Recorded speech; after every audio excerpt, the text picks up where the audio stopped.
Fernanda Manhota, porque, Fernanda, eu gostaria de saber, na sua análise, como deve ser, se isso de fato avançar, como é que deve ser a reação da comunidade internacional e o quanto esta reação teria condições de, eventualmente, barrar essa ideia.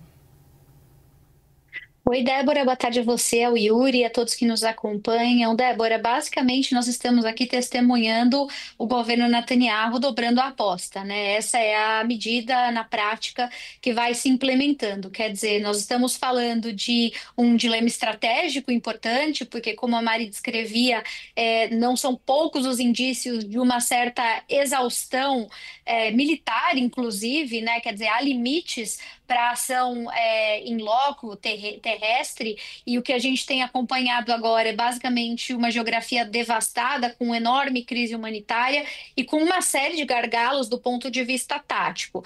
Nesse sentido, o que me parece razoável supor em matéria de resposta internacional é que o cenário, em se concretizando nessa direção, vai gerar pressão por um maior isolamento internacional de Netanyahu e de Israel. É bastante provável que países que tentaram estabelecer até o momento um conjunto de medidas mais de meio termo, tentando acomodar as relações diplomáticas e econômicas com Israel à revelia, né, do que tem acontecido em matéria humanitária com Gaza e tudo isso, talvez agora não tenham mais, né, uma saída digna para defender essa ação, caso ela de fato aconteça.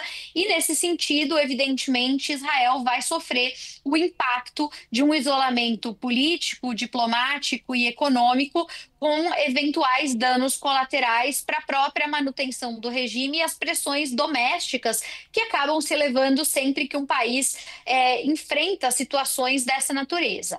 A pergunta de US$ 1 milhão, eu diria, para que nós possamos ter clareza se os dentes do direito internacional, né, vão ser coercitivos o suficiente ou não, vem dos aliados mais estratégicos. Quer dizer, o tamanho do peso desse isolamento vai depender de quão dispostos estariam os aliados mais importantes em bancar essa dobrada de aposta, a começar pelos Estados Unidos de Donald Trump.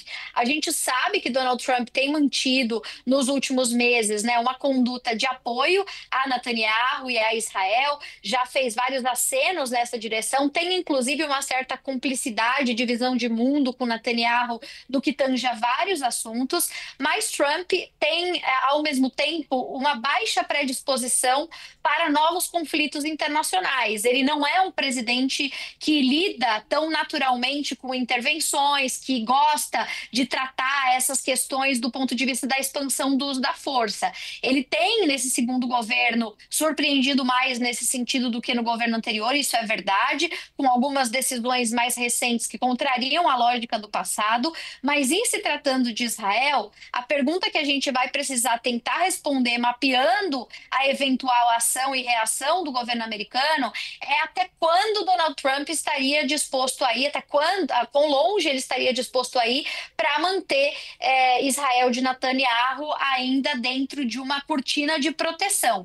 Porque se eventualmente os Estados Unidos virarem as costas, claro, são aliados históricos, têm interesses geopolíticos, não vão condenar Israel a ponto de abandonar Israel. É dificilmente algo que se possa imaginar. Como a gente fala em relações internacionais, embora seja possível, não é provável. Então, um absoluto alijamento de Israel pelos americanos não me parece o caso. Agora, os Estados Unidos podem adotar alguma coisa nesse meio do caminho, entre não fazer nada e abandonar Israel, que pode ser danoso para Israel, inclusive com cobranças para que o governo Netanyahu recue. Nesse momento, o que eu diria que me parece claro, que potências europeias e potências médias do sul global devem condenar uma ação de maneira bastante incisiva, que isso deve desencadear, eventualmente, medidas políticas e econômicas de sancionamento, deve haver na comunidade das organizações internacionais medidas objetivas nessa mesma direção, além de um incentivo para que vários países do mundo, por exemplo, possam querer